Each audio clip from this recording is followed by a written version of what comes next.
ranked here in Entertainment Weekly the top 10 moments from talk shows all time. Late night talk shows, daily talk shows, morning shows. Hugh Grant on Leno. No, not in the top 10. Very surprising. Drew Barrymore flashes Letterman. That's another great one. Not in the top 10. Madonna or Cher tells Dave to blank off. No. I was thinking Madonna on Letterman. Madonna on Letterman. The only Letterman was when he explained to his audience that he had had sex with staffers and there was an attempt to blackmail him to railroad him. That was a big deal. All these are late night? No, they're not all any late talk night. show. Any talk show, anytime. What about Tom Cruise jumping around? That's number 2. That's a great guess. Was that Oprah? That was on Oprah's couch when he jumped up on the couch. This is number 4. Let me get this right. No, this is number 3. 3. Number 3 is Dr. Phil. And all these hoes laughing like so funny. She's talking about the audience, that they're laughing at her. Did you say the hoes are laughing? Yep. So the audience are a bunch of hoes? Yep. Catch me outside. How about that? Huh? Catch me outside. How about that? Catch you outside? Catch her outside and she'll go outside and do what she has to do. We had to bring a hood translator in. Let me say, this clip for years has been around. And an underrated figure in all this is Dr. Phil. Dr. Phil himself. And, Catch me outside. Catch me outside. How about that? Catch you. Catch you where? And the mom explained in the beginning, she says the audience are a bunch of hoes. And my audience is hoes. Their morals are that of whores. Strumpets. Phil he wants to sound like the voice of reason, but he sounds like a boob. Confused. He's just Oh, totally, man. He's totally confused. And all these hoes laughing like so funny. She's talking about the audience, that they're laughing at her. Did you say the hoes are laughing? You're talking about my audience is hoes. So the audience are a bunch of hoes? And by the way, when he says that, the audience are a bunch of hoes, the audience starts clapping. Yeah. Pretty much. She got us. Catch She me got outside. us. How about that? Catch you outside? Catch her outside and she'll go outside and do what she has to do. She'll use the back door and go outside. You'll have to catch her, but then there will be a scuffle.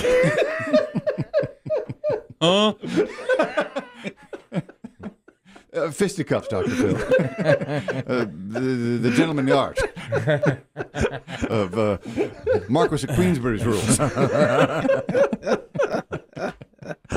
Neutral corners, all that. All right. Now I follow you. You would call it in Texas a duel. Yes. That's the third most memorable talk show moment of all time. Easily. We as a people. I know. I might put that ahead of Tom Cruise. Well, On the sofa. I really might. but Oprah had such a bigger audience. Yeah. But Dr. Phil's pretty big, and that was. That woman hasn't gone away, right? That young girl. She's now a rapper. Oh, yeah. And she's worth, that Millions. has made her millions and millions of dollars. Did she ever get in a fight? No, I don't think she ever, not with the audience. I mean, she's gotten in tons of fights other places Okay, so with other people have YouTube caught her stars. outside? Yeah. Well, and another thing is that came along when you could share it and it's YouTubeable and all, and it yeah. was just Yeah. everywhere. The number one moment came from 2004. Any more guesses on it? Ooh, 2000. And as soon as I start it, you'll be like, "Oh yeah, I do remember." I mean, it's quoted constantly. It's quoted quite a bit, and in fact, there's a particular thing that the host of the show says that now people will say it. They'll like make their own quote about it. You'll get it as soon as I play. Are you ready? Yeah. Yep. Number one talk show moment, most memorable all time. Cue the drum roll. All right, open your boxes. Open your boxes. 1, 2, 3. You get a car! You get a car! You get a car! You get a car! Everybody gets a car! Everybody gets a car! That's Oprah. She got the top two. Everybody gets a car. Yep. You get a car. Because now I hear people say, like, you get a milkshake. You get a, That's true. Constantly. She changed the lexicon there. There's 16-year-old cars now. Yeah, 2017. 2004 is when that happened. Still, your car is older. How do you do it? It's just how I live. I don't know. I mean, Those cars are already in the at the junkyard. I thought of you, Kelly. There's a woman who lives across the street from us, a few houses down. She's having her house repainted this week.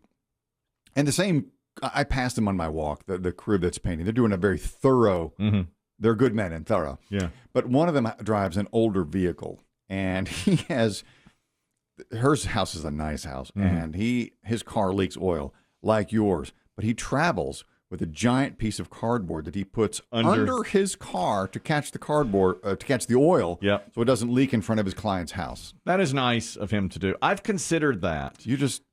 And then what? Well, I have a giant piece of cardboard down in our garage where where it does catch at it. the parking lot. I know. At the building. I know. And I thought maybe just think of all the dishwashing liquid we'll have to use to clean the seabirds when that oil leaches into the sea. Oh, yeah. I'd get one of those drip pans, put it under there, and just put it right back in. Why not? I mean, it's fresh oil. It's clean. It's barely used. It is good oil. So many people now, my friend young Mike from the gym. Yeah. The other day, we showed up about the same time, got out of the car. He goes, what's burning? What's on fire? I said, oh, that's my car. Don't worry about it. It's oil. Should I call someone? No. No. Is the BP refinery on fire? No. Just the old act. The act. And like smoke will billow out Just from belch out of the back. from the cracks of the hood. The back. It's literally stained the white paint. I know. On your car. I know. But I wear it as a badge, of longevity. Let's say longevity. You can't say honor. No, I can't say. Can't say pride. No, it's not honorable or it's not prideful. But this is why factories, they change their filter system because of greenhouse gases. I mean, you can't talk about China, Kelly, till you get rid of that car. God, I hope Greta Thunberg never comes here and sees me driving. The ghost of Nixon. Oh my God, that would be real. Even he was for clean air. He was. Yeah, he was. That's a good point. Let me tell you how dumb I am, Dave. Wait till you hear how dumb I am now. This is the musical theater edition. I did two things yesterday. One, I guess, wasn't so dumb. It was just like vain. I was too egotistical. Yesterday, now my wife, we've got this new theater opened here called the Tanger Center, and it is, by all accounts, breathtaking, and they're doing musical theater inside it. That's where Beth and I get to see Wicked. Well, Spectacular night. Yeah. The theater is great. Yeah. The shows are great. I mean, I haven't been in it yet, but from what I understand, the lights, the acoustic, everything about it is wonderful. And it was supposed to open a year and a half ago, and, worst possible timing. Now all these shows are coming. Wicked is here. Hamilton eventually. Lion King. Beautiful. Carole King is coming next. Yes. All these big shows are coming, and it's really great for us, and it's really helping revitalize our downtown. Well, my wife told me in no uncertain terms. Now, they saw Wicked, too. My daughter and my wife went to see Wicked. I told you they spent $300 on the tickets, which I was like, what? It's not bad. Yeah. $300. You said not bad. I said, what? So now she said, catch me outside. How about that? $300 a ticket. Catch me outside. You're saying the ticket's $150 a piece? I'm not giving you any cash outside. He says he thinks the tickets are overpriced. Exorbitant. Yeah. Well, my wife told me, look, when Lion King comes, which none of us have ever seen, she's like, we are going to see Lion King. I don't care what, I want to see Lion King. Yeah, I bet there's a ton of buzz around that one. That's the one. I want to see that. It's coming in the spring. All right. So yesterday, I got an email saying, want Lion King tickets? And so I clicked it and it said, you are given the opportunity to buy tickets before the general public. And I was like, oh, well. And my wife had my VIP treatment. Oh, here I am, radio star. Here it is. So I call the A train immediately. She got her hair. She's getting her hair done. So she's up under the dryer. Okay. Yeah. It's just rinse and set. She's doing a rinse and set. And I called her. I said, emergency. And I texted. I called her. She didn't answer. I texted. I said, emergency. Call me. So she calls me. And I said, listen, as a radio personality, I've been given an email, which I've just forwarded to you, to buy Lion King tickets early. And she said, yeah, I got the same email. Everybody gets that email, and I already bought them. Done. You already what? Done. Yeah, done and done. Yeah. She'd already done it. So, I bought them right here from the salon on my phone. Bought 4 of them. $750. She did buy 4 of them. I said, you bought the whole family's going. The boy. She goes, I want him to have some culture. Oh, don't make him. You do? What? We're going to Lion King? Huh? He's not the going. movie? We're all going to see Lion King. The whole fam. The whole clan is headed to Lion King. Did you ask the price, or did you just say, don't even tell me? I'm just going to enjoy the show? She said, I don't want to tell you what I spent. I said, don't. Don't. Because she wanted the best ticket she could find on the aisle because the characters march past you. And she had heard them. Yes. And so that's what we got. And I said, please don't. I wondered why the bell was ringing last night. The Tanger Center makes sense now. They're already in 3 weeks. They're adding a new wing. Oh yeah, right. Exactly. We just had a sale of sales. Ring the bell. Unbelievable. The Chris Kelly wing. Unbelievable. So now here's the other thing I did that was this was so dumb and so typical of a Chris Kelly move. Remember I mentioned that some of the cast members of Wicked had gone to the gym. I've seen them a couple of times. Yes. I go to the gym every day at noon. And a couple of them, like the understudy for Glinda the Good Witch was in there along with 2 other members of the ensemble. And it was announced about a week and a half ago, hey, these ladies are joining us they're from the Wicked. And everybody clapped and everything. And I talked to them. I said, oh, my wife and daughter are getting ready to go see the show, this and that. So yesterday I went in and I saw them again. But remember, everybody's in masks. So, you know. So I saw what I thought it was them, but it wasn't them. Oh, no. All right, these were young, small, petite women, 2 of them. What time's that class meet? And they're in great shape. And I thought it was them, but we're wearing masks, okay? So at the beginning of class, I went up to them and I said, my wife saw Wicked and loved it. I said, my wife saw Wicked and loved it. And they were like, great. And then we do the workout and everything. I said, well, they weren't that enthused, yeah. So at like midway through the class, I went up and said, my wife cried during Wicked. And they were like, that's great. That's great, wonderful. And I still thought they're not really reacting. Shouldn't they be more enthused? Yeah. So finally, at the end of class, I went up to them and I said, my wife took my daughter to see Wicked and they loved it. And both of them were like, well, I'd like to see it too. I haven't seen it. And I was like, oh, you're not in Wicked? And they're like, no, we're not. And do you have a daughter? Oh, no. I mean, how stupid. We're just young and nubile. Yeah, I was like, oh, you're just young and petite and in great shape. I'm sorry. I thought you were the Wicked. You girl. should be in Wicked. I mean, They offer you a ride home. get dumber. I mean, now, of course, they're like, they'll never schedule another class. They want to stay away from it. I'm sure. They don't want. No. I mean, who goes up to somebody, some stranger, and just goes, my wife saw Wicked? I mean, Then they watch you climb into that car. car, and they look at me, of course. Y'all need a ride? And he goes to this gym? Y'all want to get Wicked? Unbelievable. Now let me ask you this, Dave. This is about, I guess, television or movie continuity. You're in the TV game. Yeah. You do some TV weather, of course. In fact, there's a guy who's a movie director, filmmaker, David Ma. And what his thing is, he posts behind-the-scenes videos explaining TV and movie hacks and why you see what you see. And his latest one is, why do you see characters on TV shows supposedly drinking coffee, but there's nothing in the cup? Do you ever notice that? Where there's sometimes there's nothing in the cup. Sometimes there's that, or sometimes they just fill up the cup like a quarter of a way. Exactly, very small. So he explained that. Now, I love Ted Lasso, but this scene always gets me. Roy Kent doesn't swallow anything. He just sips some air out of a cup. Do you guys ever notice this in shows? Today, I'm going to reveal why we use empty coffee cups on set. Wardrobe. Emma Roberts has this beautiful pink furry coat on, and if she were to spill any coffee on that, they'd be done for the day for shooting.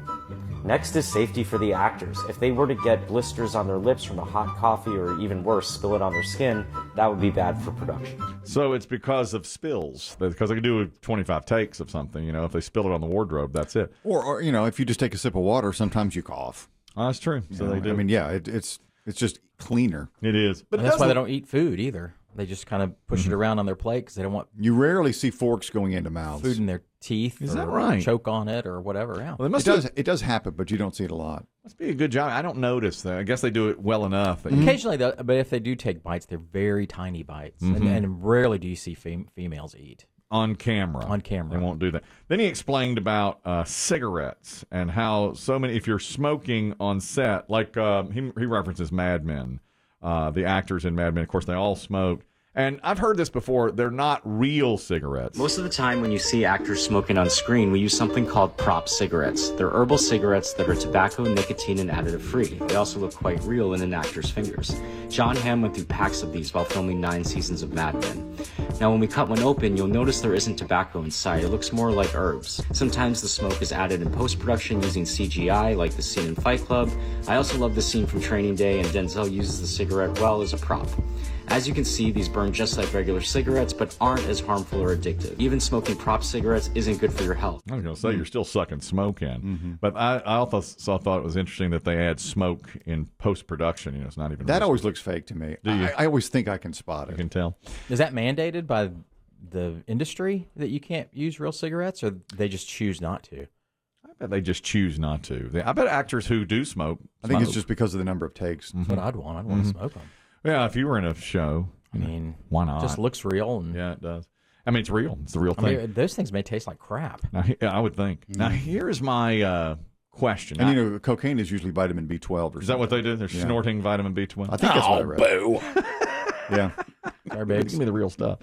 I had a question yesterday. I asked Chris Demm and Biggie. They both gave me the same answer, and I disagree. And I want you to weigh in on this, Dave. This is apropos of absolutely nothing. Okay. Except showbiz. Except show business. That's right. I was watching Friends a couple of days ago, as I often do, in the afternoon. And the show is about, it was from, I looked it up later, I think season 5 and 1999. And the show is... part of the running gag is they're throwing a ball back and forth the entire time of the show. Do you know the episode? I think so. Is it Joey and... Starts with Joey and Ross, Yeah. and then the others join in. Okay. And so they want to keep the ball going as long as they can. They have other things going on, but basically back in the apartment, they're just throwing the ball. Well, the joke is that Chandler can't catch. He's called the dropper. This is Matthew Perry's character. And so at the end of the episode, they've thrown it the entire episode. Now they're doing the little epilogue. It's, 30 seconds long. And they're sitting in the coffee house, and he says, how come you guys call me the dropper? I've never dropped anything. And they do flashbacks to, I'd say, 6 or 7 scenes cut very quickly together of Chandler dropping football, baseball, frisbee, dropping a record, an album, all these things. And they're in different sets, and he's in different wardrobe. So my question to Chris Demm and Biggie was, do you think for that show, he literally had to shoot each scene, 6 or 7 cut together in 2 seconds, and change clothes 6 or 7 times? Or do you think leading up to the show, knowing it was coming for weeks or months, while he's in a separate wardrobe for another show, they said, okay, let's shoot this 5-second scene here that we're going to use in the future, and then they edited it all together? And I don't know the answer, but I thought they did it that way. They were saying, okay, in the middle of this season, we're going to have an episode where you're going to drop things. So here, stand here. We're going to throw you a football. You're already in the clothing. Let's, And we're pretty certain that he didn't drop anything in these other episodes. Right. prior to That was not done. That's a good question. Here's what I want to do. I want to ask Matthew Perry, and I want Biggie to make Track him down. a year-long mission to track down either Matthew Perry or one of the principals on Friends to find out how they shot that scene. I said I think it's possible. I do too. I think we can do it. Biggie and Chris Demm think they made him change clothes 6 or 7 times for that episode. I think leading up to it, they got him, and said, okay, everybody else, it's a wrap. Matthew Perry, we need 5 minutes. Yeah. And they do have, they have extras standing behind him in the coffee house in one of them. They're on a street in one of them where there are people standing behind him. I guess the season is written before the season is. Well, we don't know about that either. See, that's the thing. I know. If so, then yeah, they could do it with each. Because you have a couple of costume changes each episode. Yeah, that's true. Yeah. That's true, too. I mean, so they could, if this was episode what? This was episode 21 of season 5. I mean, that gives you 15, 18 episodes. They could have conglomerated a whole bunch of different. If they wrote that far ahead. Yeah. If they wrote that far ahead, I bet they do. You think so? Well, I mean, it's an ongoing. I don't think they go. But as Chris Demm and I discussed, sometimes major characters, like in Breaking Bad, there's a character named Jesse, and he's a huge character. He was supposed to be written out in season 1, killed off, and they liked him so much they kept him. And he's the second biggest star on the whole series for 6 years. So they totally changed what they were going to do and rewrote. So I'm not sure how far in advance they write. It's a good question. Let's get him. Let's All right, get Matthew Perry. I think they write at least a half season ahead. Yeah, I would hope. But I think they shot it for that episode only. You do. Because of timing. I mean, you never know how long. Each episode has to be, 22 and a half minutes? And the old rules are 23 minutes. But they still could shoot. They could shoot 10 of those scenes and then cut them down to the exact time they need to make it look right. I'm just not sure how they did that. I mean, I just thought it's taking a lot of his time to redo. And there are extras on the set. They're well paid. Well, they are well paid. But there are extras on the set. And I thought, wouldn't it be easier just to grab it when you can? You can do it. Now, we do risk asking Matthew Perry this and him saying, huh?